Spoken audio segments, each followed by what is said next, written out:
नमस्कार। गबन मुंशी प्रेमचंद जी द्वारा 1931 में लिखा गया एक हिंदी उपन्यास है। इस उपन्यास के माध्यम से मुंशी जी ने निम्न मध्यम वर्ग के भारतीय युवाओं में गिरते नैतिक मूल्यों को दिखाने की चेष्टा की है। एक व्यक्ति संभ्रांत वर्ग की दुनिया से किस तरह आकर्षित होकर एक अमीर व्यक्ति के रूप में अपनी झूठी छवि बनाए रखना चाहता है और ऋणों के जाल में फंसकर किस तरह अंततः वह गबन करने पर मजबूर हो जाता है, इसे मुंशी जी ने बहुत ही बखूबी से इस उपन्यास में बताया है। गोदान के बाद इसे मुंशी प्रेमचंद जी का सबसे अच्छा काम माना जाता है। आगे बढ़ने से पहले पीछे की कहानी को संक्षेप में जानते हैं। कहानी इसके मुख्य किरदार रमानाथ और जल्पा के इर्द गिर्द घूमती है। जल्पा को गहनों से बहुत प्यार है और रमानाथ और उसका परिवार आर्थिक रूप से उसके गहनों की लालसा पूरी करने में सक्षम नहीं है। जल्पा के विवाह में भी रमानाथ के पिता ने ऋण लेकर गहनों का इंतजाम किया था और अब वह ऋण चुकाने में सक्षम नहीं है, इसलिए मजबूरी में रमानाथ को अपनी पत्नी के ही गहने चुराने पड़ते हैं। कहानी अब आगे जानते हैं। जल्पा घबरा कर उठी, दौड़ी हुई कमरे में गई। झटके से अलमारी खोला, देखा संदूकची वहां न थी। मूर्छित होकर वह गिर पड़ी। सवेरा होते ही दयानाथ गहने लेकर सर्राफ के पास पहुंचे और हिसाब होने लगा। सर्राफ के 1500 रुपये आते थे, मगर वह केवल 1500 रुपये के गहने लेकर संतुष्ट न हुआ। बिकी हुई चीज कौन वापस लेता है? रोकड़े पर दिए होते तो दूसरी बात थी, इन चीजों का तो सौदा हो चुका था। उसने कुछ ऐसी व्यापारिक सिद्धांत की बातें की, दयानाथ को कुछ ऐसा शिकंजे में कसा कि बेचारे को हाँ हाँ करने के सिवाय कुछ न सूझा। दफ्तर का बाबू चतुर दुकानदार से क्या पेश आता। 1500 रुपये में 2500 रुपये के गहने भी चले गए, ऊपर से 50 रुपये और बाकी रह गए। इस बात पर पिता पुत्र में कई दिनों तक खूब वाद विवाद हुआ। दोनों एक दूसरे को दोषी ठहराते रहे। कई दिन आपस में बोलचाल बंद रही, मगर इस चोरी का हाल गुप्त रखा गया। पुलिस को खबर हो जाती तो भंडा फट जाने का डर था। जल्पा से यही कहा गया कि माल तो मिलेगा नहीं, व्यर्थ का झंझट भले ही होगा। जल्पा ने भी सोचा, जब माल ही न मिलेगा तो रपट व्यर्थ क्यों की जाए। जल्पा को गहनों से जितना प्रेम था उतना कदाचित संसार के किसी और वस्तु से न था, और उसमें आश्चर्य की कौन सी बात है। जब वह 3 वर्ष की अबोध बालिका थी, उस वक्त उसके लिए सोने के चूड़े बनवाए गए थे। दादी जब उसे गोद में खिलाने लगती तो गहनों की ही चर्चा करती। तेरा दूल्हा तेरे लिए बड़े सुंदर गहने लाएगा, ठुमक ठुमक कर चलेगी। जल्पा पूछती, चांदी के होंगे कि सोने के दादी जी? दादी कहती, सोने के होंगे बेटी, चांदी के क्यों लाएगा? चांदी के लाए तो तुम उठाकर उसके मुंह पर पटक देना। मान की छेड़ कर कहती, चांदी के ही तो लाएगा, सोने के उसे कहाँ से मिले जाते हैं। जल्पा रोने लगती। इस पर बूढ़ी दादी, मानकी, घर की महरियां, पड़ोसिने और दीनदयाल सब हंसते। उन लोगों के लिए यह विनोद का अशेष भंडार था। बालिका जब जरा बड़ी हुई तो गुड़ियों के ब्याह करने लगी। लड़के की ओर से चढ़ावे आते, दुल्हन को गहने पहनाती, डोली में बैठाकर विदा करती। कभी कभी दुल्हन गुड़िया अपने दूल्हे से गहनों के लिए मान करती। गुड्डा बेचारा कहीं ना कहीं से गहने लाकर स्त्री को प्रसन्न करता था। उन्हीं दिनों बिसाती ने उसे वह चंद्रहार दिया था जो अब तक उसके पास सुरक्षित था। जरा और बड़ी हुई तो बड़ी बूढ़ियों में बैठकर गहनों की ही बातें सुनने लगी। महिलाओं के उस छोटे से संसार में इसके सिवाय कोई और चर्चा ही न थी।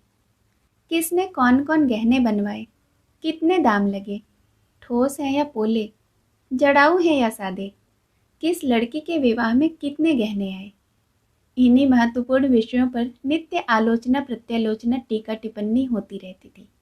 कोई दूसरा विषय इतना रोचक, इतना ग्राह्य हो ही नहीं सकता था। इस आभूषण मंडित संसार में पली हुई जल्पा का यह आभूषण प्रेम स्वाभाविक ही तो था। महीने भर से ऊपर हो गया, उसकी दशा ज्यों की त्यों है। न कुछ खाती पीती है, न किसी से हंसती बोलती है। खाट पर पड़ी हुई शून्य नजरों से शून्याकाश की ओर ताकती रहती है। सारा घर समझाकर हार गया। पड़ोसी ने समझा कर गई, दीन दयाल आकर समझा कर गए, पर जल्पा ने रोग शैया न छोड़ी। उसे अब घर में किसी पर विश्वास नहीं, यहाँ तक कि रमा से भी उदासीन रहती है। वह समझती है सारा घर मेरी उपेक्षा कर रहा है, सबके सब मेरे प्राण के ग्राहक हो रहे हैं। जब इनके पास इतना धन है तो फिर मेरे गहने क्यों नहीं बनवाते। जिससे हम सबसे अधिक स्नेह करते हैं उसी पर सबसे अधिक रोष भी करते हैं। जल्पा को सबसे अधिक क्रोध रमानाथ पर था। अगर यह अपने माता पिता को जोर देकर कहते तो कोई इनकी बात टाल न सकता था, पर यह कहें कैसे। इनके मुंह में तो दही जमा हुआ है। मुझसे प्रेम होता तो यूं निश्चिंत न बैठे रहते, जब तक सारी चीजें न बनवा लेते रात को नींद न आती। मुंह देखे की मोहब्बत है, माँ बाप से कहें कैसे। जाएंगे तो अपनी ही ओर, मैं कौन हूँ। वह रमा से केवल खींची खींची ही न रहती थी, वह कभी कुछ पूछता तो दो चार जली कटी सुना भी देती थी। बेचारा अपना सा मुंह लेकर रह जाता। गरीब अपनी ही लगाई हुई आग में जला जाता था। अगर वह जानता कि उन डींगों का यह फल होगा तो वह जबान पर मुहर लगा लेता। चिंता और ग्लानि उसके हृदय को कुचले डालती थी। कहाँ सुबह से शाम तक हंसी कह कहे सैर सपाटे में कटते थे, कहाँ अब नौकरी की तलाश में ठोकरें खाता फिरता था। सारी मस्ती गायब हो गई। अपने पिता पर बार बार क्रोध आता। यह चाहते तो 2-4 महीने में सब रुपए अदा हो जाते, मगर इन्हें क्या फिक्र। मैं चाहे मर जाऊं, पर यह अपनी टेक न छोड़ेंगे। उसके प्रेम से भरे हुए निष्कपट हृदय में आग से सुलगती रहती। जल्पा का मुरझाया हुआ मुख देखकर उसके मुंह से ठंडी सांस निकल जाती थी। वह सुखद प्रेम इतनी जल्दी भंग हो गया। क्या वे दिन फिर कभी आएंगे। 3,000 के गहने कैसे बनेंगे। अगर नौकर भी हुआ तो ऐसा कौन सा बड़ा ओहदा मिल जाएगा। 3,000 तो शायद 3 जन्म में भी न जमा हो सके। वह कोई ऐसा उपाय सोच निकालना चाहता था जिसमें वह जल्द से जल्द अतुल संपत्ति का स्वामी हो जाए। कहीं उसके नाम कोई लॉटरी निकल आती, फिर तो वह जल्पा को आभूषणों से मढ़ देता। सबसे पहले उसके लिए चंद्रहार बनवाता जो हीरे से जड़े होते। अगर इस वक्त उसे जाली नोट बनाना आता तो वह अवश्य बनाकर चला देता। एक दिन वह शाम तक नौकरी की तलाश में मारा मारा फिरता रहा। शतरंज की बदौलत उसका कितने ही अच्छे अच्छे आदमियों से परिचय था, लेकिन वह संकोच और डर के कारण किसी से अपनी स्थिति प्रकट न करता था। यह भी जानता था कि यह मान सम्मान उसी वक्त तक है जब तक किसी के सामने मदद के लिए हाथ नहीं फैलाता। यह आन टूटी फिर कोई बात भी न पूछेगा। कोई ऐसा भलमानुस न दिखता था जो बिना कुछ कहे ही जान जाए और उसे कोई अच्छी सी जगह दिला दे। आज उसका चित्त बहुत ही खींचा हुआ था। मित्रों पर ऐसा क्रोध आ रहा था कि एक एक को फटकारे और आए तो द्वार से ही दुत्कार दे। अब किसी ने शतरंज खेलने को बुलाया तो ऐसी फटकार सुनाऊंगा कि बच्चा याद रखेगा। मगर वह जरा गौर करता तो उसे मालूम हो जाता कि इस विषय में मित्रों का उतना दोष नहीं था जितना उसका खुद का। कोई ऐसा मित्र न था जिससे उसने बढ़ बढ़कर बातें न की हो। यह उसकी आदत थी। घर की असली दशा को वह सदैव बदनामी की तरह छिपाता रहा, और यह उसी का फल था कि इतने मित्रों के होते हुए भी वह सब बेकार था।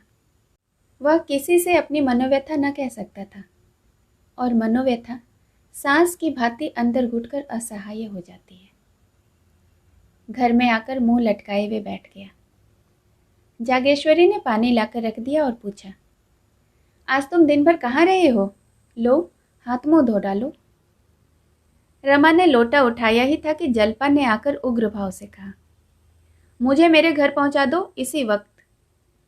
रमा ने लोटा रख दिया और उसकी ओर इस तरह ताकने लगा मानो उसकी बात उसकी समझ में ही ना आई हो। जागेश्वरी बोली, भला इस तरह कहीं बहू बेटियां विदा होती हैं? कैसी बात कहती हो बहू? जल्पा, मैं उन बहू बेटियों में से नहीं हूँ। मेरा जिस वक्त जी चाहेगा जाऊंगी, जिस वक्त जी चाहेगा आऊंगी। मुझे किसी का डर नहीं। जब यहाँ मेरी कोई बात नहीं पूछता तो मैं भी किसी को अपना नहीं समझती। सारे दिन अनाथों की तरह पड़ी रहती हूँ, कोई झांकता तक नहीं। मैं कोई चिड़िया नहीं हूँ जिसका पिंजरा दाना पानी रखकर बंद कर दिया जाए। मैं भी आदमी हूँ। अब इस घर में एक क्षण न रहूंगी। अगर मुझे भेजने न दिया जाएगा तो मैं अकेले ही चली जाऊंगी। राह में कोई भेड़िया नहीं बैठा है जो मुझे उठा ले जाएगा, और उठा भी ले जाए तो क्या गम, यहाँ कौन सा सुख भोग रही हूँ? रमा ने सावधान होकर कहा। आखिर मालूम भी तो हो कि बात क्या हुई? जल्पा।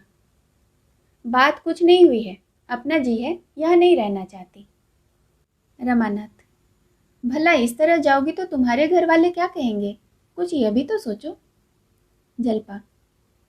सब कुछ सोच चुकी हूँ और ज़्यादा सोचना नहीं चाहती। मैं जाकर अपने कपड़े बांधती हूँ और इसी गाड़ी से जाऊंगी। यह कहकर जल्पा ऊपर चली गई। रमा भी पीछे पीछे यह सोचता हुआ चला कि इसे कैसे शांत करूं। जल्पा अपने कमरे में जाकर बिस्तर लपेटने लगी कि रमा ने उसका हाथ पकड़ लिया और बोला, तुम्हें मेरी कसम जो इस वक्त जाने का नाम लो। जल्पा ने त्योरी चढ़ाकर कहा, तुम्हारी कसम की हमें कुछ परवाह नहीं। उसने अपना हाथ छुड़ा लिया और फिर बिछावन लपेटने लगी। रमा खिसियाना सा होकर एक किनारे खड़ा हो गया। जल्पा ने बिस्तर बंद से बिस्तरे को बांधा और फिर संदूक को साफ करने लगी, मगर अब उसमें वह पहले से तत्परता न थी। बार बार संदूक बंद करती और खोलती। वर्षा बंद हो चुकी थी, केवल छत पर रुका हुआ पानी टपक रहा था। आखिर वह उसी बिस्तर के बंडल पर बैठ गई और बोली, तुमने मुझे कसम क्यों दिलाई? रमा के हृदय में आशा की गुदगुदी हुई। बोला, इसके सिवाय मेरे पास तुम्हें रोकने का और कोई उपाय था? जल्पा। क्या तुम चाहते हो कि मैं यहीं घुट घुट कर मर जाऊं? रमानाथ। तुम ऐसे मनहूस शब्द क्यों मुंह से निकालती हो? मैं तो चलने को तैयार हूं, ना मानोगी तो पहुंचाना ही पड़ेगा। जाओ, मेरा तो ईश्वर मालिक है, मगर कम से कम बाबूजी और अम्मा से तो पूछ लो। बुझती हुई आग में तेल पड़ गया। जल्पा तड़प कर बोली, वह मेरे कौन होते हैं जो उनसे पूछूं? रमानाथ। कोई नहीं होते? जल्पा। कोई नहीं, अगर कोई होते तो मुझे यूं न छोड़ देते। रुपये रखते हुए कोई अपने प्रियजनों का कष्ट नहीं देख सकता। ये लोग क्या मेरे आंसू न पोंछ सकते थे? मैं दिन के दिन यहाँ पड़ी रहती हूँ, कोई झूठो भी नहीं पूछता। मोहल्ले की स्त्रियाँ मिलने आती हैं, कैसे मिलूं? यह सूरत तो मुझसे दिखाई नहीं जाती है। न कहीं आना न जाना, न किसी से बात न चीत। ऐसे कोई कितने दिन रह सकता है? मुझे इन लोगों से अब कोई आशा नहीं रही। आखिर 2 लड़के और भी तो हैं इनके, उनके लिए भी तो कुछ जोड़ेंगे कि सब तुम्ही को दे देंगे? रमा को बड़ी बड़ी बातें करने का फिर अवसर मिला। वह खुश था कि इतने दिनों बाद आज उसे प्रसन्न करने का एक मौका तो मिला। बोला, प्रिय, तुम्हारा ख्याल बिल्कुल ठीक है, ज़रूर यही बात है। नहीं तो 2,500-3 हजार उनके लिए कौन सी बड़ी बात थी? 50,000 बैंक में जमा है, दफ्तर तो केवल दिल बहलाने के लिए जाते हैं। जल्पा। मगर है मक्खी चूस पल्ले से रेखे। रमानाथ। मक्खी चूस न होते तो इतनी संपत्ति कहाँ से आती? जल्पा। मुझे तो किसी की परवाह नहीं है जी, हमारे घर किस बात की कमी है? दाल रोटी वहाँ भी मिल जाएगी। 2-4 सखी सहेलियाँ हैं, खेत खलियान है, बाग बगीचे हैं, जी बहलता रहेगा। रमानाथ। और मेरी दशा क्या होगी जानती हो? घुल घुल कर मर जाऊंगा। जब से चोरी हुई है मेरे दिल पर जैसी गुजरती है वह दिल ही जानता है। अम्मा और बाबूजी से एक बार नहीं लाखों बार कहा है, जोर देकर कहा है कि 2-4 चीज़ें तो बनवा दीजिए, पर किसी के कान पर जूं तक न रेंगी। न जाने क्यों मुझसे आंखें उधर कर ली। जल्पा। जब तुम्हारी नौकरी कहीं लग जाए तो मुझे बुला लेना। रमानाथ। तलाश कर रहा हूँ, बहुत जल्द मिलने वाली है। हजारों बड़े बड़े आदमियों से मुलाकात है, नौकरी मिलते क्या देर लगती है? हाँ, लेकिन जरा अच्छी जगह जाना चाहता हूँ। जल्पा। मैं इन लोगों का रुख समझती हूँ, मैं भी अब यहाँ दावे के साथ रहूंगी। क्यों, किसी से नौकरी के लिए नहीं कहते हो? रमानाथ। शर्म आती है किसी से कहते हुए। जल्पा। इसमें शर्म की कौन सी बात है? कहते शर्म आती हो तो खत लिख दिया करो।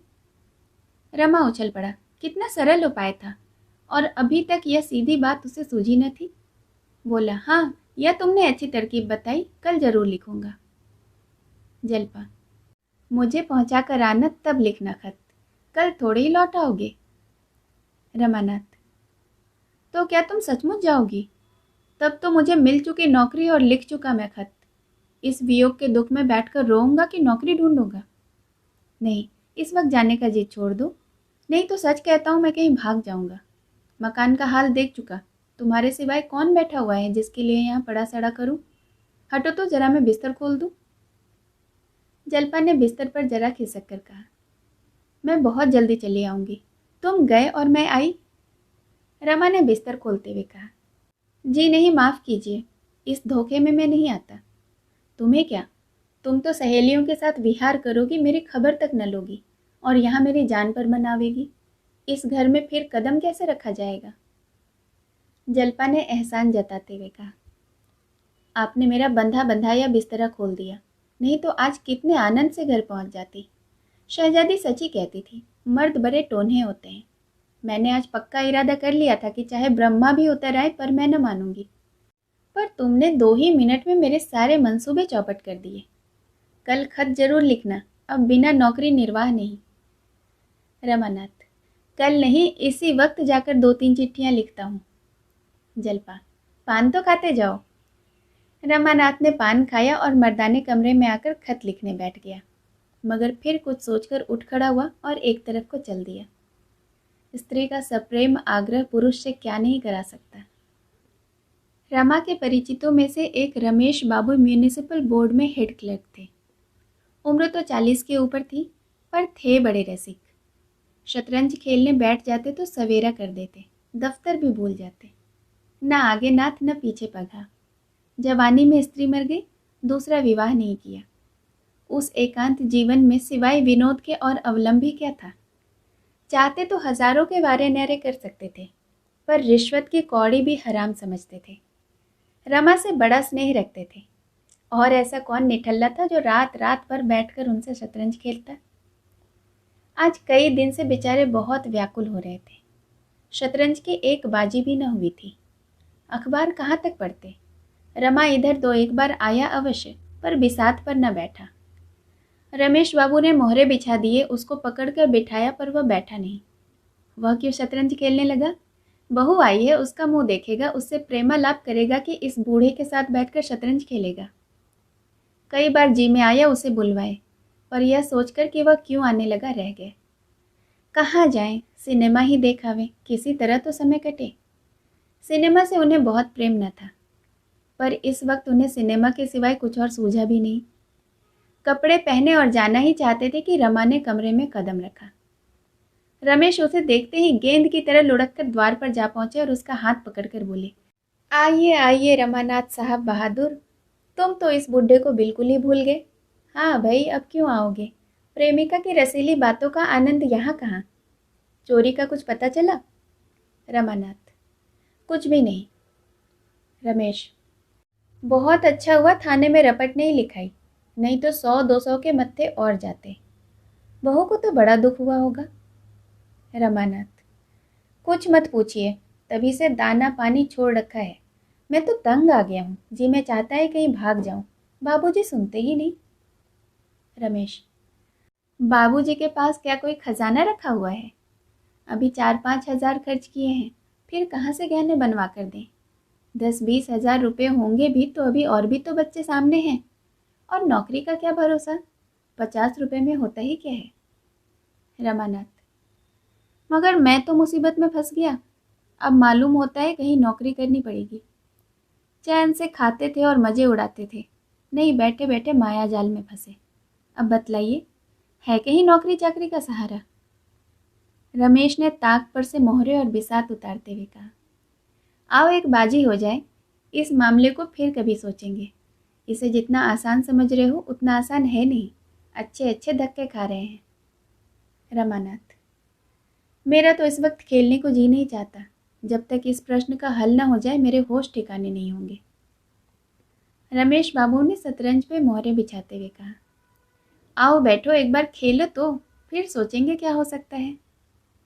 रमानाथ, जरा भी जी नहीं चाहता। मैं जानता कि सिर मुड़ाते ही ओले पड़ेंगे तो विवाह के नज़दीक भी न जाता।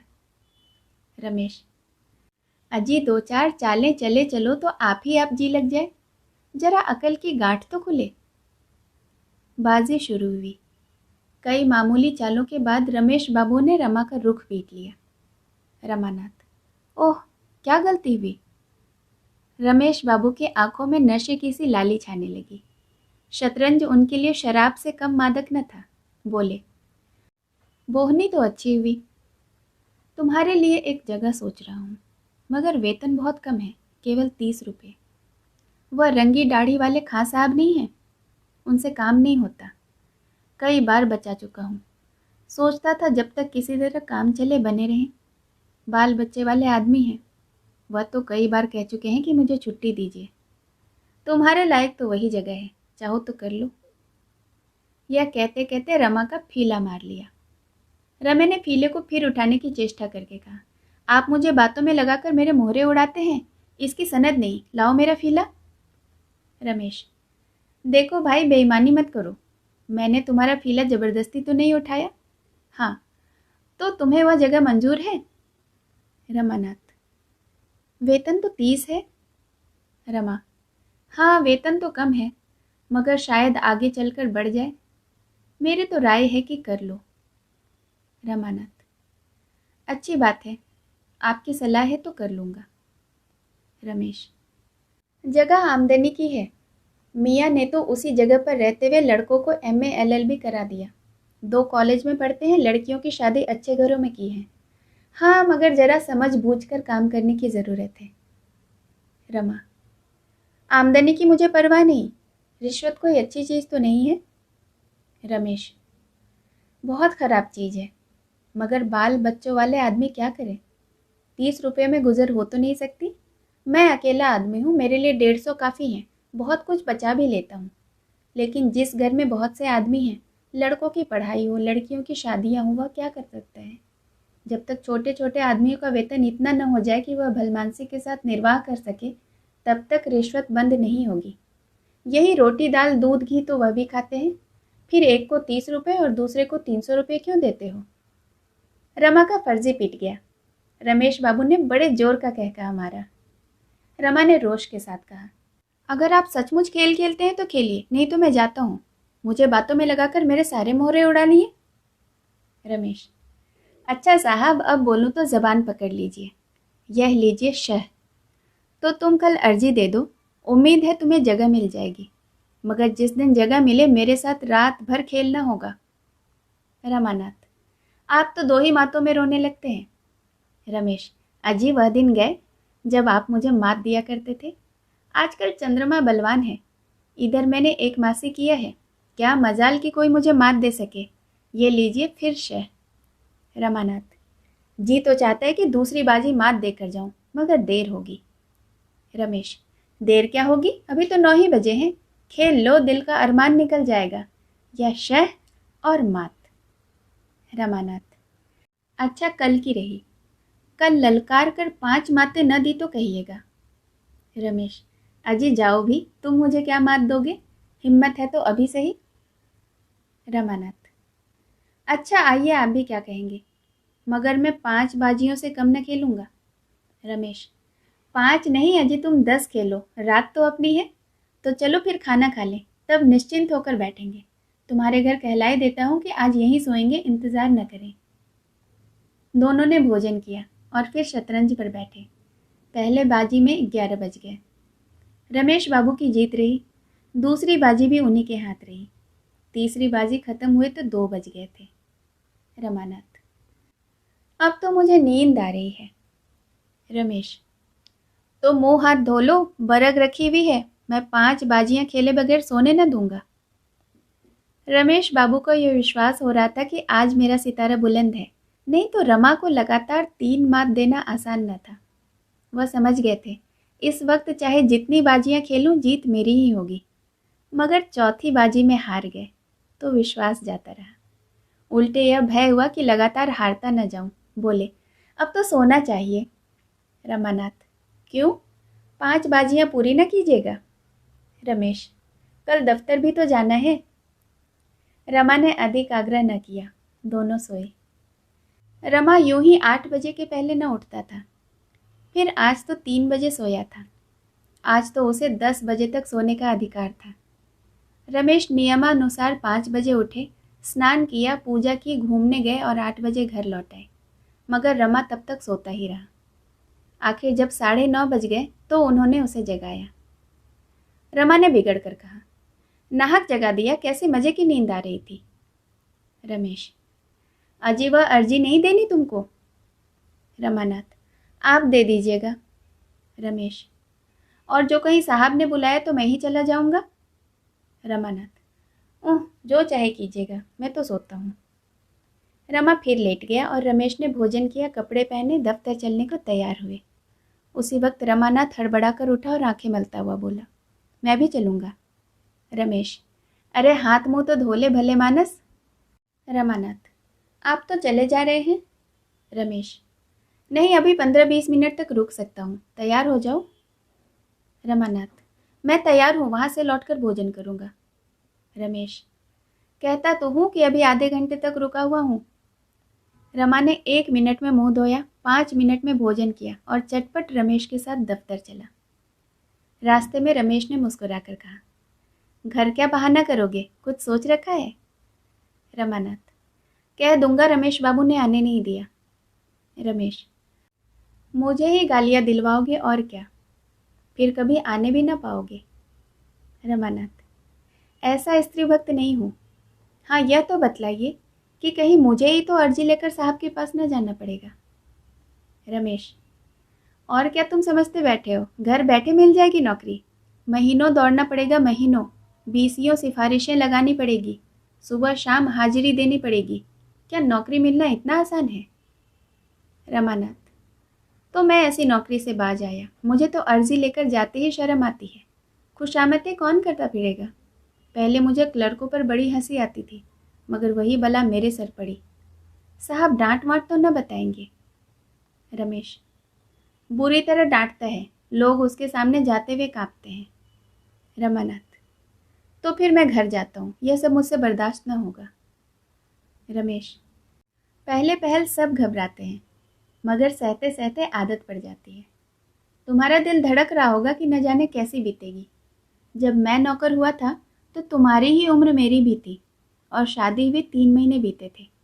जिस दिन मेरी पेशी होने वाली थी ऐसा घबराया था मानो फांसी पर चढ़ने जा रहा हूँ। मगर तुम्हें डरने का कोई कारण नहीं, मैं सब ठीक कर दूंगा। रमानाथ, आपको तो 20-22 साल हो गए होंगे नौकरी करते हुए। रमेश, पूरे 25 हो गए साहब। 20 बरस तो स्त्री का देहांत हुए हो गया, 10 रुपए पर नौकर हुआ था। रमानाथ, आपने दूसरी शादी क्यों नहीं की, तब तो आपकी उम्र 25 से ज़्यादा न रही होगी। रमेश ने हंसकर कहा, बर्फी खाने के बाद गुड़ खाने को किसका जी चाहता है। महल का सुख भोगने के बाद झोपड़ा किसे अच्छा लगता है। प्रेम आत्मा को तृप्त कर देता है। तुम तो मुझे जानते ही हो, अब तो बूढ़ा हो गया हूँ, लेकिन मैं तुमसे सच कहता हूँ, इस विदुर जीवन में मैंने किसी स्त्री की ओर आंख तक नहीं उठाई। कितनी ही सुंदरियाँ देखी, कई बार लोगों ने विवाह के लिए भी घेरा, लेकिन कभी इच्छा ही नहीं हुई। उस प्रेम की मधुर स्मृतियों में मेरे लिए जीवन का सजीव आनंद भरा हुआ है। यूं बातें करते हुए दोनों आदमी दफ्तर पहुंच गए। रमा दफ्तर से घर पहुंचा तो 4 बज रहे थे। वह दफ्तर में ही था कि आसमान पर बादल घिर आए थे। पानी आना ही चाहता था, पर रमा को घर पहुंचने की इतनी बेचैनी हो रही थी कि उससे रुका न गया। हाथे के बाहर भी न निकलने पाया था कि जोर की वर्षा होने लगी। आषाढ़ का पहला पानी था, एक ही क्षण में वह लथपथ हो गया। फिर भी वह कहीं नहीं रुका। नौकरी मिल जाने का शुभ समाचार सुनाने का आनंद इस दौगड़े की क्या परवाह कर सकता था। वेतन तो केवल 30 रुपये ही थी, पर जगह आमदनी की थी। उसने मन ही मन हिसाब लगा लिया कि कितना मासिक बचत हो जाने से वह जल्पा के लिए चंद्रहार बनवा सकेगा। अगर 50-60 रुपये महीने भी बच जाएं, तो 5 साल में जल्पा गहनों से लग जाएगी। कौन सा आभूषण कितने का होगा, इसका भी उसने अनुमान कर लिया था। घर पहुंचकर उसने कपड़े भी न उतारे, लथपथ जल्पा के कमरे में पहुंच गया। जल्पा उसे देखते ही बोली, यह भीख कहाँ गए, रात कहाँ गायब थे। रमानाथ, इसी नौकरी की फिक्र में पड़ा हूँ, इस वक्त दफ्तर से चला आ रहा हूँ, म्यूनिसिपैलिटी के दफ्तर में मुझे जगह मिल गई है। जल्पा ने उछल कर पूछा, सच, कितने की जगह मिली। रमा को ठीक ठीक बतलाने में संकोच हुआ। 30 की नौकरी बतलाना अपमान की बात थी। स्त्री के नज़रों में तुच्छ कौन बनना चाहता है। बोला, अभी तो 40 मिलेंगे, पर जल्द ही तरक्की होगी, जगह आमदनी की है। जल्पा ने उसके लिए किसी बड़े पद की कल्पना कर रखी थी। बोली, 40 में क्या होगा, भला 60 सभार तो होते। रमा, मिल तो सकती थी 100 की भी, पर यहाँ रौब है और आराम है, 50-60 रुपये ऊपर से मिल जाएंगे।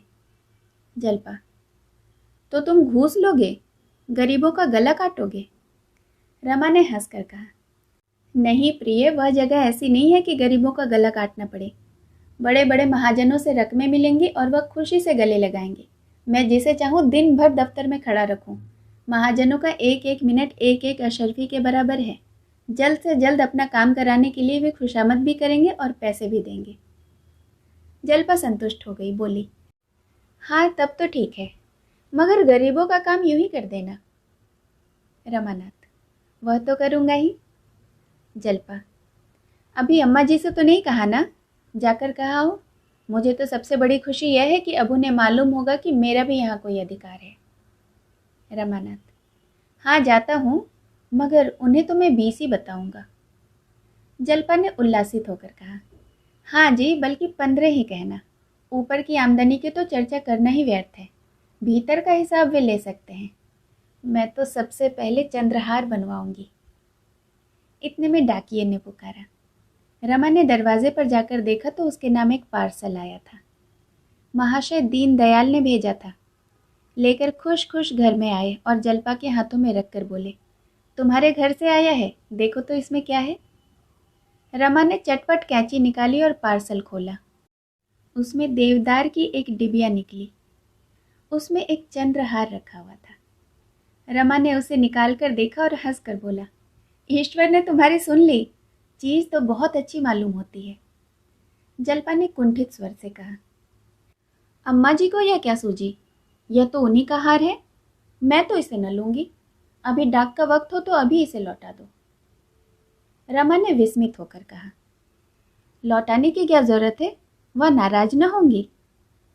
जल्पा ने नाक सिकोड़ कर कहा, मेरी बला से रानी रूठेंगी, अपना सुहाग लेंगी।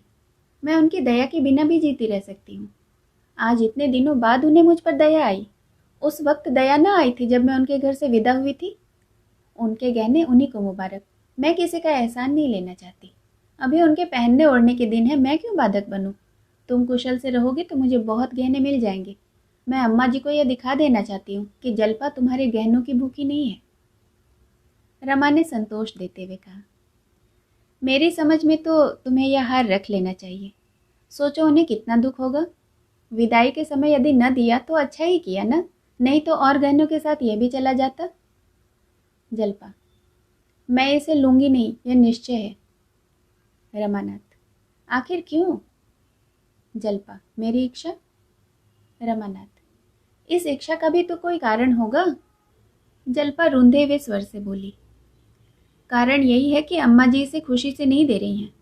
बहुत संभव है कि इसे भेजते समय वह रोई भी हों, और इसमें तो कोई संदेह नहीं कि इसे वापस पाकर उन्हें सच्चा आनंद होगा। देखने वाले का हृदय देखना चाहिए। प्रेम से यदि वह मुझे एक छल्ला भी देना तो मैं दोनों हाथों से ले लूं। जब दिल पर जब्र करके दुनिया की लाज से या किसी के धिक्कारने से दिया तो क्या दिया। दान तो भिखारियों को दिया जाता है, मैं किसी का दान न लूंगी, चाहे वह माता ही क्यों ना हो। माता के प्रति जल्पा का यह द्वेष देखकर रमा और कुछ न कह सका। द्वेष तर्क और प्रमाण नहीं सुनता।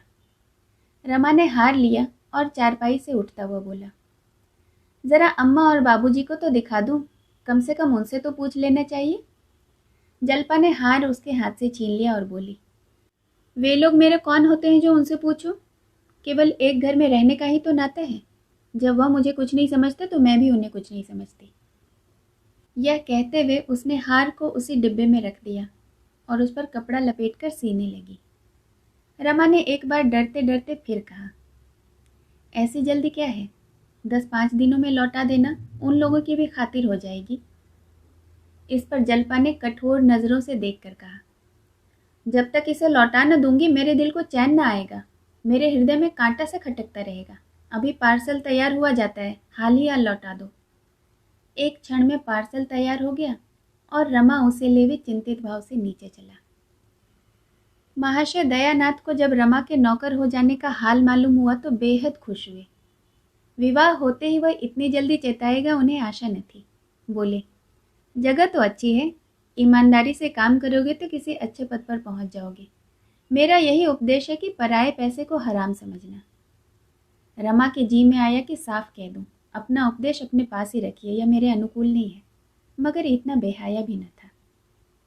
रमानाथ ने फिर कहा, यह जगह तो 30 रुपये की थी, तुम्हें 20 ही रुपये मिले। रमानाथ, नए आदमी को पूरा वेतन कैसे देते? शायद साल 6 महीने में बढ़ जाए, काम बहुत है। दयानाथ, तुम जवान आदमी हो, काम से न घबराना चाहिए। रमा ने दूसरे दिन नया सूट बनवाया और फैशन की कितनी ही चीजें खरीदी।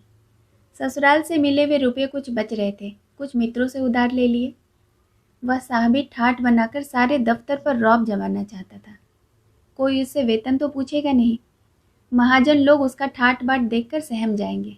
वह जानता था अच्छी आमदनी तभी हो सकती है जब अच्छा ठाठ हो। सड़क के चौकीदार को 1 पैसा काफ़ी समझा जाता है, लेकिन उसकी जगह सार्जेंट हो तो किसी की हिम्मत न पड़ेगी कि उसे 1 पैसा दिखाए। फटेहाल भिखारी के लिए एक चुटकी बहुत समझी जाती है, लेकिन गेरवे रेशम धारण करने वाले बाबा जी को लजाते लजाते भी 1 रुपया देना ही पड़ता है। भेख और भीख में सनातन से मित्रता है। तीसरे दिन रमा कोट पैंट पहनकर और हैट लगाकर निकला तो उसकी शान ही कुछ और हो गई। चपरासियों ने झुककर सलाम किए। रमेश बाबू से मिलकर जब वो अपने काम का चार्ज लेने गया तो देखा कि बारामदे में फटी हुई मैली दरी पर एक मियाँ साहब संदूक पर रजिस्टर फैलाए हुए हैं और व्यापारी लोग चारों तरफ से उसे घेरे हुए हैं। सामने गाड़ियों, ठेलों और इक्कों का बाजार लगा हुआ है। सभी अपने अपने काम की जल्दी मचा रहे हैं। कहीं लोगों में गाली गलौज हो रही है, कहीं चपरासियों में हंसी दिल लगी। सारा काम बड़े ही अव्यवस्थित रूप से हो रहा है। उस फटी हुई दरी पर बैठना रमा को अपमानजनक जान पड़ा। वह सीधे रमेश बाबू के पास जाकर बोला, क्या मुझे भी इसी मैली दरी पर बिठाना चाहते हैं? एक अच्छी सी मेज और कुर्सी भिजवाइए और चपरासियों को हुक्म दीजिए कि 1 से ज़्यादा आदमी मेरे सामने ना आने पावे। रमेश बाबू ने मुस्कुराकर मेज और कुर्सी भिजवा दी। रमा शान से कुर्सी पर बैठा। बूढ़े मुंशी जी उसकी उच्छृंखलता पर दिल में हंस रहे थे। समझ गए अभी नया जोश है, नई सनक है। चार्ज दे दिया। चार्ज में था ही क्या, केवल आज की आमदनी का हिसाब ही समझाना था। किस किस पर किस किस हिसाब से चुंगी ली जाती है, इसकी छपी हुई तालिका मौजूद थी। रमा आधे घंटे में अपना काम समझ गया। बूढ़े मुंशी जी ने यद्यपि खुद ही यह जगह छोड़ी थी, पर इस वक्त जाते हुए उन्हें बहुत दुख हो रहा था। इसी जगह 30 साल से बराबर बैठते चले आते थे। इसी जगह की बदौलत उन्होंने धन और यश दोनों ही कमाया था। उसे छोड़ते दुख क्यों न होता। चार्ज देकर विदा होने लगे तो रमा उनके साथ जीने के नीचे तक गया। हाँ साहब इस विनम्रता को देखकर प्रसन्न हो गए। मुस्कुराकर बोले, हर एक बिल्टी पर एक आना बंधा हुआ है, खुली हुई बात है, लोग शौक से देते हैं। आप अमीर आदमी हैं, मगर रस्म न बिगाड़िएगा। एक बार कोई रस्म टूट जाती है तो उसका बंधना मुश्किल हो जाता है। इस एक आने में आधा चपरासियों का हक है। जो बड़े बाबू पहले थे वह 25 रुपये महीना लेते थे, मगर यह कुछ नहीं लेते। रमा ने अरुचि प्रकट करते हुए कहा, गंदा काम है, मैं सफाई से काम करना चाहता हूँ। बूढ़े मियाँ ने हंसकर कहा, अभी गंदा मालूम होता है, लेकिन फिर इसी में मजा आएगा। खां साहब को विदा करके रमा अपनी कुर्सी पर आ बैठा और एक चपरासी से बोला, इन लोगों से कहो कि बारामदे से नीचे चले जाएं, एक एक करके नंबरवार आए, एक कागज पर सबके नाम नंबरवार लिख लिया करो। एक बनिया जो 2 घंटे से खड़ा था खुश होकर बोला, हाँ सरकार, यह बहुत अच्छा होगा। रमानाथ, जो पहले आवे उसका काम पहले होना चाहिए, बाकी लोग अपना नंबर आने तक बाहर खड़े रहें, यह नहीं कि पीछे वाले शोर मचाकर पहले आ जाएं और पहले वाले मुंह ताकते खड़े रहें। कई व्यापारियों ने कहा, हाँ बाबूजी, यह इंतजाम हो जाए तो बहुत अच्छा हो जाए, भीड़ में बड़ी देर हो जाती है। इतना नियंत्रण रमा का रोब जमाने के लिए काफ़ी था। वणिक समाज में आज ही उसके रंग ढंग की आलोचना और प्रशंसा होने लगी। किसी बड़े कॉलेज के प्रोफेसर को इतनी ख्याति उम्र भर में न मिलती। 2-4 दिनों के अनुभव से ही रमा को सारे दांव घात मालूम हो गए। ऐसी ऐसी बातें सूझ गई जो खां साहब को ख्वाब में न सूझी होगी। माल की तौल, गिनती और परख में इतनी धांधली थी जिसकी कोई हद नहीं। जब इस धांधली से व्यापारी लोग सैकड़ों की रकम डकार जाते हैं, तो रमा बिल्टी पर एक आना ही लेकर क्यों संतुष्ट हो जाए, जिसमें आधा आना चपरासियों का है। माल की तौल और परख में दृढ़ता से नियमों का पालन करके वह धन और कीर्ति दोनों ही कमा सकता है। यह अवसर वह क्यों छोड़ने लगा, विशेषकर तब जब बड़े बाबू उसके गहरे दोस्त थे। रमेश बाबू इस नए रंग रूप की कार्यपटुता को देखकर मुग्ध हो गए। उसकी पीठ ठोक कर बोले, कायदे के अंदर रहो और जो चाहे करो, तुम पर आंच तक न आने पाएगी। रमा की आमदनी तेजी से बढ़ने लगी। आमदनी के साथ प्रभाव भी बढ़ा। सूखी कलम घिसने वाले दफ्तर के बाबुओं को जब सिगरेट, पान, चाय या जलपान की इच्छा होती तो रमा के पास चले आते। उस बहती गंगा में सभी हाथ धो सकते थे। सारे दफ्तर में रमा की सराहना होने लगी। पैसे को तो वह ठीकरा समझता है। क्या दिल है, वाह! और जैसा दिल वैसी ही जबान। मालूम होता है नस नस में शराफत भरी हुई है।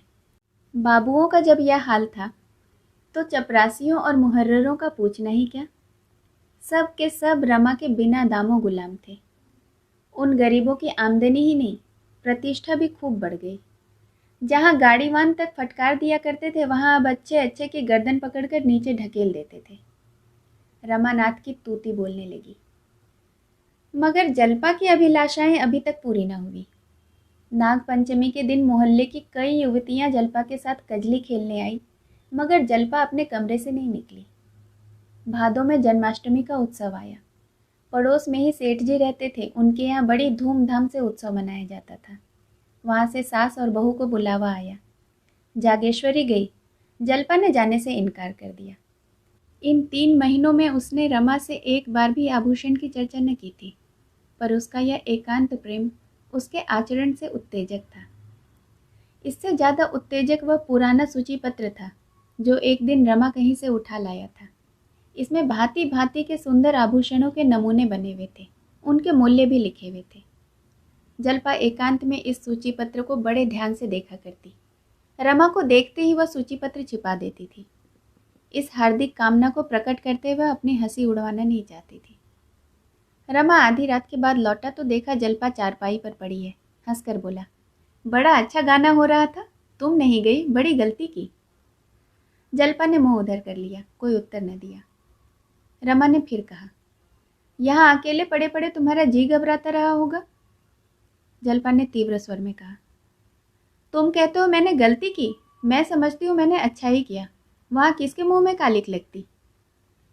जलपा ताना तो न देना चाहती थी, मगर रमा की इन बातों ने उसे उत्तेजित कर दिया। रोष का एक कारण यह भी था कि उसे अकेली छोड़कर सारा घर उत्सव देखने चला गया। अगर उन लोगों का हृदय होता तो क्या वह वहां जाने से इनकार न कर देते। रमा ने लज्जित होकर कहा, कालिक लगने की तो कोई बात न थी, सभी जानते हैं कि चोरी हो गई, और इस जमाने में 2-4 हजार के गहने बनवा लेना मुंह का कौर तो है नहीं। चोरी का शब्द जबान पर लाते रमा का हृदय धड़क उठा। जलपा पति की ओर तीव्र दृष्टि से देखकर रह गई और कुछ बोलने से बात बढ़ जाने का भय था, पर रमा को उसकी दृष्टि से ऐसा भासित हुआ मानो उसे चोरी का रहस्य मालूम है और वह केवल संकोच के कारण उसे खोलकर नहीं कह रही है।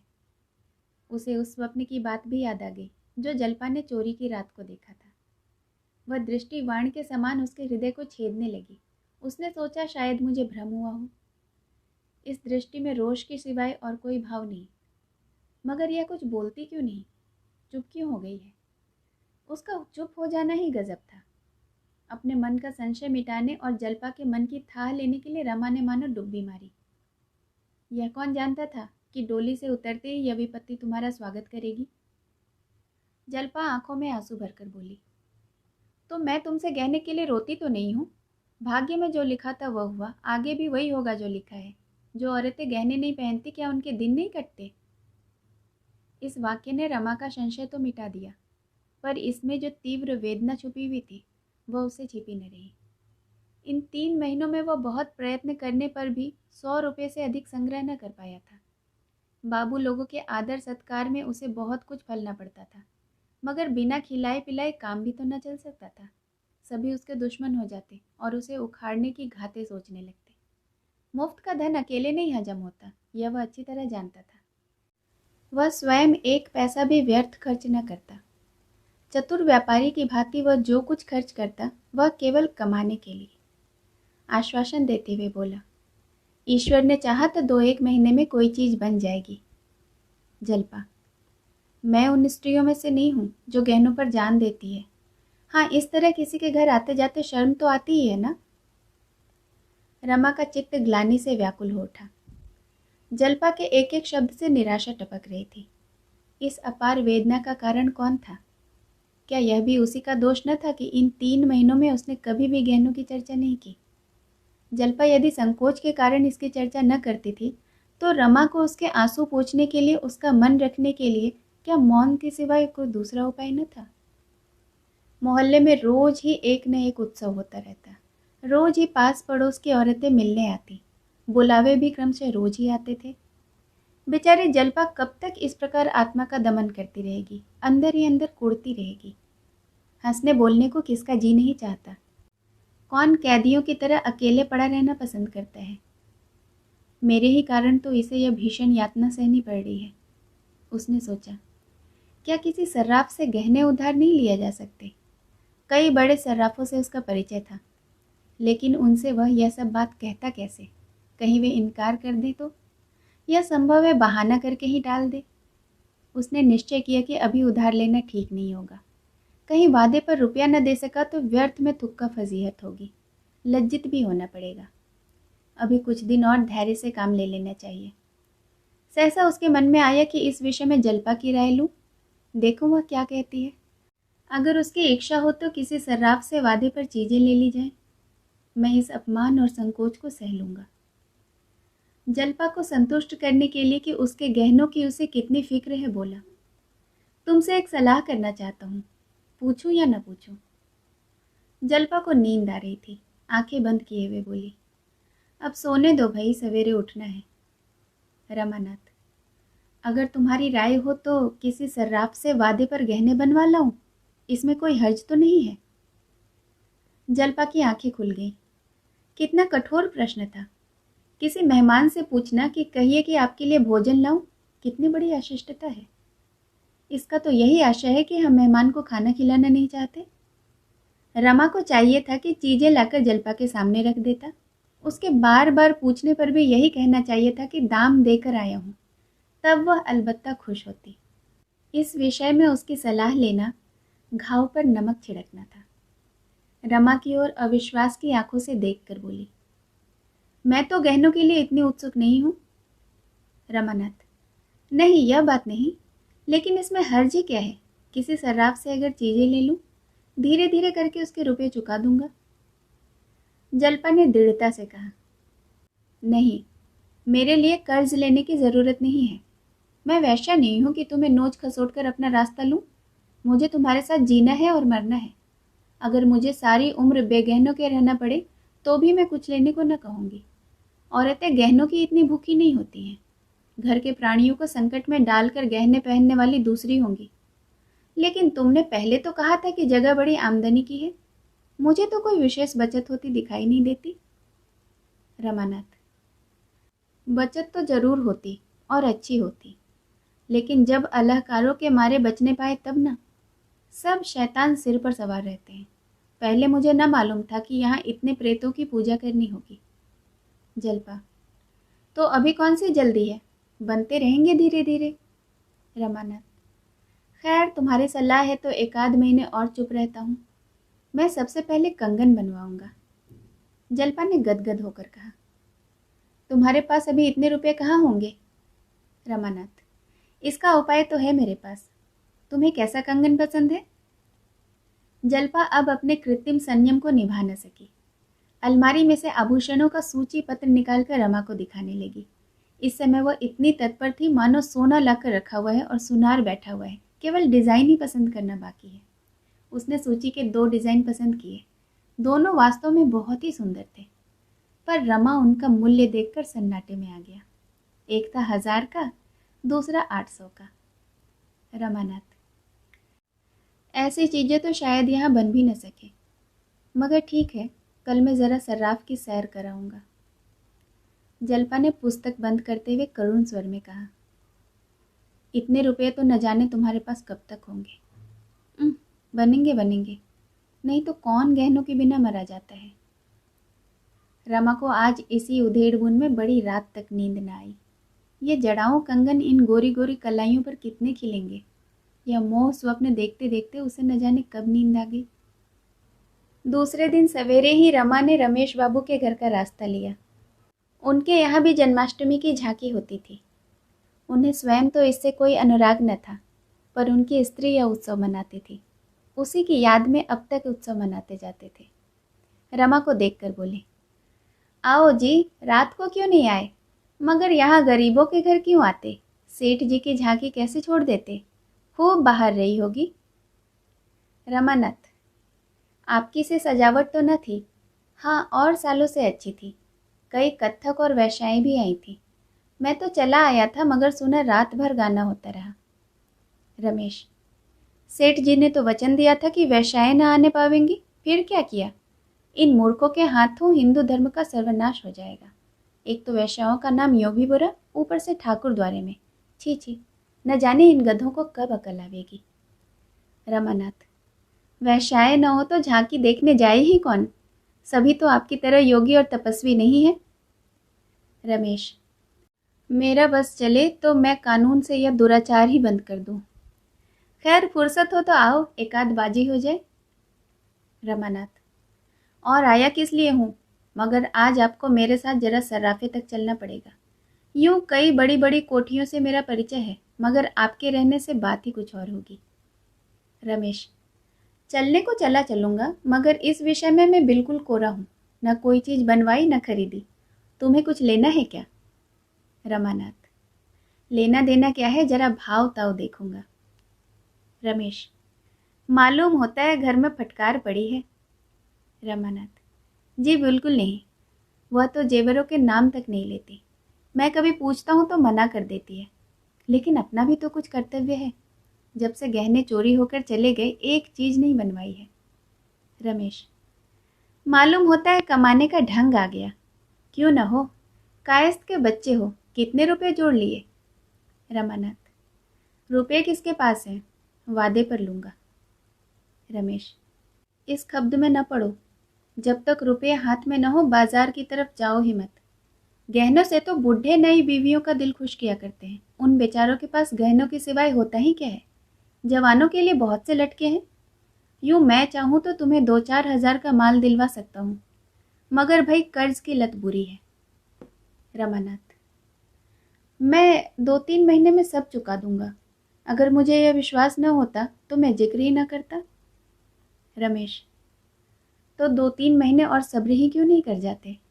कर्ज से बड़ा पाप दुनिया में दूसरा कोई नहीं, न इससे बड़ी दूसरी विपत्ति है। जहाँ एक बार धड़का खुला कि तुम आए दिन सर्राफ की दुकान पर खड़े नजर आओगे। बुरा न मानना, मैं जानता हूँ तुम्हारी आमदनी अच्छी है, पर भविष्य के भरोसे पर और चाहे जो काम करो, लेकिन कर्ज कभी न लो। गहनों का मर्ज न जाने इस दरिद्र देश को कैसे लग गया। जिन लोगों को भोजन का ठिकाना नहीं, वे भी गहनों के पीछे प्राण देते हैं।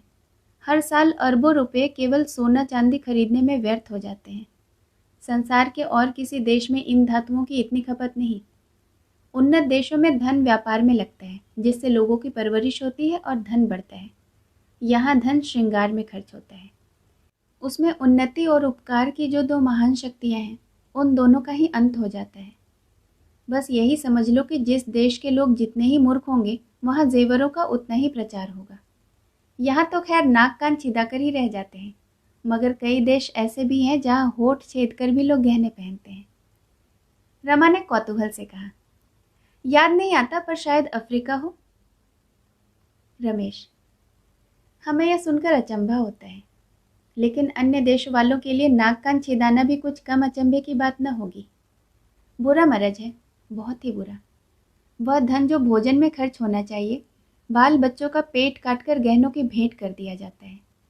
बच्चों को दूध न मिले न सही, घी की गंध तक उनकी नाक में न पहुँचे न सही, मेवों और फलों के दर्शन उन्हें न हो, कोई परवाह नहीं, पर देवी जी गहने जरूर पहनेंगी और स्वामी जी जरूर बनवाएंगे। 10-10, 20-20 रुपये पाने वाले क्लर्कों को देखता हूँ जो सड़ी हुई कोठरियों में रहते हैं, पशुओं की तरह जीवन काटते हैं, जिन्हें सवेरे का जलपान तक मयसर नहीं होता, उन पर भी गहनों की सनक सवार रहती है। इस प्रथा से हमारा सर्वनाश होता जा रहा है। मैं तो कहता हूँ यह गुलामी पराधीनता से कहीं बढ़कर है। इसके कारण हमारा कितना आत्मिक, नैतिक, दैहिक, आर्थिक और धार्मिक पतन हो रहा है, इसका अनुमान तो ब्रह्मा भी नहीं लगा सकते। रमानाथ: मैं तो समझता हूँ ऐसा कोई भी देश नहीं जहाँ स्त्रियाँ गहने न पहनती हूँ। क्या यूरोप में गहनों का रिवाज नहीं है? रमेश: तो तुम्हारा देश यूरोप तो नहीं है। वहाँ के लोग धनी हैं, वह धन लुटाए उन्हें शोभा देता है। हम दरिद्र हैं, हमारी कमाई का एक पैसा भी फिजूल खर्च न होना चाहिए। रमेश बाबू इस वाद विवाद में शतरंज भूल गए। छुट्टी का दिन था ही, 2-4 मिलने वाले और आ गए। रमानाथ चुपके से खिसक आया। इस बहस में एक ऐसी बात थी जो उसके दिल में बैठ गई। उधार गहने लेने का विचार उसके मन से निकल गया। कहीं वह जल्दी रुपया न चुका सका तो कितनी बड़ी बदनामी होगी। सर्राफ तक गया जरूर, पर किसी दुकान में जाने का साहस न हुआ। उसने निश्चय किया अभी 3-4 महीने तक गहनों का नाम न लूंगा। वह घर पहुंचा तो 9 बज गए थे। दयानाथ ने उसे देखा तो पूछा, आज सवेरे सवेरे कहाँ चले गए थे? रमानाथ: जरा बड़े बाबू से मिलने गया था। दयानाथ: घंटे आध घंटे के लिए पुस्तकालय क्यों नहीं चले जाया करते? गपशप में दिन गंवा देते हो। अभी तुम्हारे पढ़ने लिखने की उम्र है। इम्तिहान न सही, अपनी योग्यता तो बढ़ा सकते हो। एक सीधा सा खत लिखना पड़ता है तो बगले झांकने लगते हो।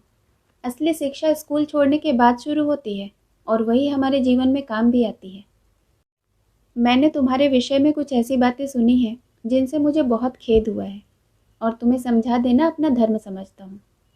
मैं यह हरगिज नहीं चाहता कि मेरे घर में हराम की एक कौड़ी भी आए। मुझे नौकरी करते 30 साल हो गए। चाहता तो अब तक हज़ारों रुपए जमा कर लेता, लेकिन मैं कसम खाता हूँ कि कभी एक पैसा भी हराम कर लिया हूँ। तुम में यह आदत कहाँ से आ गई, यह मेरी समझ में नहीं आता। रमा ने बनावटी क्रोध दिखाकर कहा, किसने आपसे कहा है? जरा उसका नाम तो बताइए, मूछें न उखाड़ लो उसकी। दयानाथ: किसी ने भी कहा हो, इससे तुम्हें कोई मतलब नहीं। तुम उसकी मूछें उखाड़ लोगे इसलिए बताऊंगा नहीं, लेकिन बात सच है या झूठ इतना ही मैं पूछना चाहता हूँ। रमानाथ: बिल्कुल झूठ। दयानाथ: बिल्कुल झूठ? रमानाथ: जी हाँ, बिल्कुल झूठ। दयानाथ: तुम दस्तूरी नहीं लेते? रमानाथ: दस्तूरी रिश्वत नहीं है, सभी लेते हैं और खुल्लम खुल्ला लेते हैं। लोग बिना मांगे आप ही आप देते हैं, मैं किसी से मांगने नहीं जाता। दयानाथ: सभी खुल्लम खुल्ला लेते हैं और लोग बिना मांगे देते हैं, इससे तो रिश्वत की बुराई कम नहीं हो जाती। रमानाथ: दस्तूरी को बंद कर देना मेरे वश की बात नहीं है। मैं खुद न लूं, लेकिन चपरासी और मुहर्रर का तो हाथ नहीं पकड़ सकता। 8-8, 9-9 पाने वाले नौकर अगर न लें तो उनका काम ही नहीं चल सकता। मैं खुद न लूं पर उन्हें नहीं रोक सकता। दयानाथ ने उदासीन भाव से कहा, मैंने समझा दिया, मानने का अख्तियार तुम्हें है। यह कहते हुए दयानाथ दफ्तर चले गए।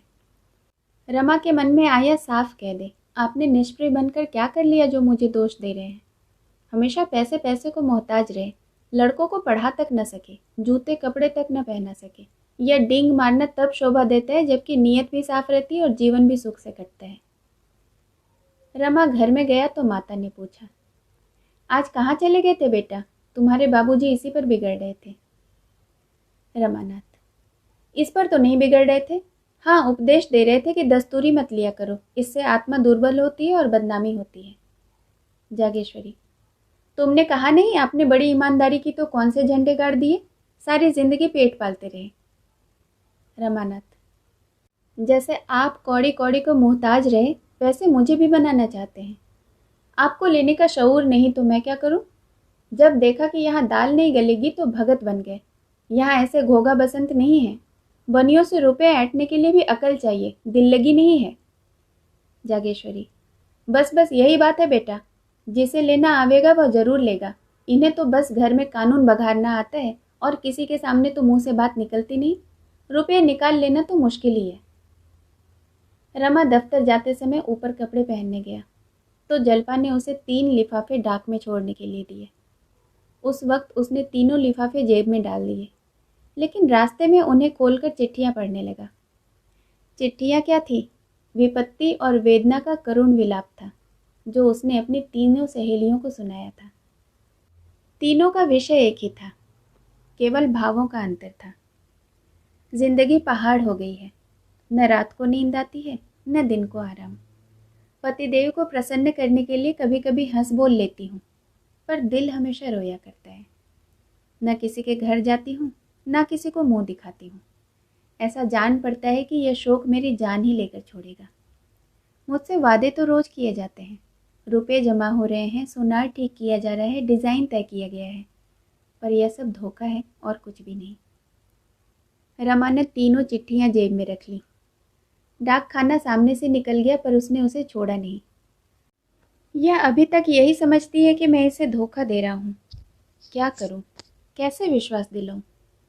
अगर अपना वश होता तो इसी वक्त आभूषणों के टोकरे भर भर कर जलपा के सामने रख देता। उसे किसी बड़े सर्राफ की दुकान पर ले जाकर कहता, तुम्हें जो जो चीजें लेनी हो ले लो। कितनी अपार वेदना है, जिसने विश्वास का भी अपहरण कर लिया। उसको आज उस चोट का सच्चा अनुभव हुआ जो उसने झूठी मर्यादा की रक्षा में उसे पहुंचाई थी। अगर वह यह जानता उस अभिनय का यह फल होगा, तो कदाचित अपनी डींगों का पर्दा खोल देता। क्या ऐसी दशा में भी, जब जलपा इस शोक ताप से फूंकी जा रही थी, रमा को कर्ज लेने में संकोच करने की जगह थी? उसका हृदय कातर हो उठा। उसने पहली बार सच्चे हृदय से ईश्वर से याचना की, भगवान मुझे चाहे जो दंड देना, पर मेरी जलपा को मुझसे मत छीनना। इससे पहले मेरे प्राण हर लेना।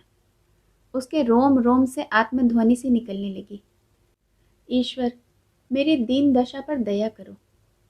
लेकिन इसके साथ ही उसे जलपा पर क्रोध भी आ रहा था। जलपा ने क्यों मुझसे यह बात नहीं कही? क्यों मुझसे पर्दा रखा? और मुझसे पर्दा रखकर अपनी सहेलियों से यह दुखड़ा रोया? बारामदे में माल तौला जा रहा था। मेज पर रुपए पैसे रखे जा रहे थे और रमा चिंता में डूबा बैठा हुआ था। किससे सलाह ले? उसने विवाह ही क्यों किया? सारा दोष उसका अपना था। जब वह घर की दशा जानता था तो क्यों उसने विवाह करने से इनकार नहीं कर दिया? आज उसका मन किसी काम में न लगता था। समय से पहले ही वह उठकर चला आया। जलपा ने उसे देखते ही पूछा, मेरी चिट्ठियां छोड़ तो नहीं दी? रमा ने बहाना किया, अरे इनकी तो याद ही नहीं रही, जेब में ही पड़ी रहेगी। जलपा, यह बहुत अच्छा हुआ, लाओ मुझे दे दो, अब न भेजूंगी। रमानाथ, क्यों? कल भेज दूंगा। जलपा, नहीं अब मुझे भेजना ही नहीं। कुछ ऐसी बातें लिख गई जो मुझे नहीं लिखना चाहिए था। अगर तुमने छोड़ दी होती तो मुझे बहुत दुख होता। मैंने तुम्हारी निंदा की थी। यह कहकर वह मुस्कुराई। रमानाथ, जो बुरा है, दगाबाज है, धूर्त है, उसकी तो निंदा ही होनी चाहिए। जलपा ने व्यग्र होकर पूछा, तुमने चिट्ठियां पढ़ ली क्या? रमानाथ ने संकोच भाव से कहा, हाँ, यह कोई अक्षम्य अपराध है? जलपा कातर स्वर में बोली, तब तो तुम मुझसे बहुत नाराज होगे। आंसुओं के आवेग से जलपा की आवाज रुक गई। उसका सिर झुक गया और झुकी हुई आंखों से आंसू की बूंदें आंचल पर फिरने लगी। एक क्षण में उसने स्वर को संभाल कर कहा, मुझसे बड़ा भारी अपराध हुआ, जो चाहो सजा दो, पर मुझ पर अप्रसन्न मत होना। ईश्वर जानते हैं तुम्हारे जाने के बाद मुझे कितना दुख हुआ। मेरी कलम से न जाने कैसी बातें निकल गई। जलपा जानती थी कि रमा को आभूषणों की चिंता मुझसे कम नहीं है, लेकिन मित्रों से अपनी व्यथा कहते समय हम बहुधा अपना दुख बढ़ाकर कहते हैं। जो बातें पर्दे की समझी जाती हैं, उनकी चर्चा करने से एक तरह का अपनापन जाहिर होता है। हमारे मित्र समझते हैं कि वह हमसे जरा भी दुराव नहीं रखता और उन्हें हमसे सहानुभूति हो जाती है। अपनापन दिखाने की यह आदत औरतों में कुछ अधिक ही होती है। रमा जलपा के आंसू पोंछते हुए बोला, मैं तुमसे अप्रसन्न नहीं हूँ प्रिय। अप्रसन्न होने की तो कोई बात ही नहीं है। आशा का विलंब भी दुराशा है। क्या मैं इतना नहीं जानता? अगर तुमने मुझे मना न कर दिया होता तो अब तक मैंने किसी न किसी तरह एक दो चीज़ें अवश्य बनवा दी होती। मुझसे भूल यही हुई कि तुमसे सलाह ली। यह तो वैसा ही हुआ जैसे मेहमानों को पूछ पूछ कर भोजन दिया जाए। उस वक्त मुझे यह ध्यान ही न रहा कि संकोच में आदमी इच्छा होने पर भी नहीं नहीं करता रहता है। ईश्वर ने चाहा तो तुम्हें बहुत दिनों तक इंतजार न करना पड़ेगा। जल्पा ने संचित नजरों से देखकर कहा, तो क्या उधार लाओगे? रमानाथ, हाँ, उधार लाने में कोई हर्ज तो नहीं है। जब सूद नहीं देना है तो जैसे नगद वैसे उधार। ऋण से दुनिया का काम चलता है, कौन ऋण नहीं लेता। हाथ में रुपया आ जाने से अलल्ले तलल्ले खर्च हो जाते हैं। कर्ज सिर पर सवार रहेगा तो उसकी चिंता हाथ रोके रहेगी। जल्पा, मैं तुम्हें चिंता में नहीं डालना चाहती। अब मैं भूल कर भी गहनों का नाम न लूंगी। रमा, नाम तो तुमने कभी नहीं लिया, लेकिन तुम्हारे नाम न लेने से मेरे कर्तव्य का अंत तो नहीं हो जाता। तुम कर्ज से व्यर्थ ही इतना डरती हो। रुपए जमा हो जाने के इंतजार में बैठा रहूंगा तो शायद कभी भी न जमा होंगे। इसी तरह लेते देते साल में 3-4 चीजें बन जाएंगी। जल्पा, मगर पहले कोई छोटी सी चीज लाना। रमा, हाँ ठीक है, ऐसा ही करूंगा। रमा बाजार चला तो खूब अंधेरा हो गया था। दिन रहते जाता तो संभव था कि मित्रों में से किसी की निगाह उस पर पड़ जाती। मुंशी दयानाथ ही देख लेते। वह इस मामले को गुप्त ही रखना चाहता था। शेष कहानी अगले भाग में। सुनने के लिए बहुत बहुत धन्यवाद।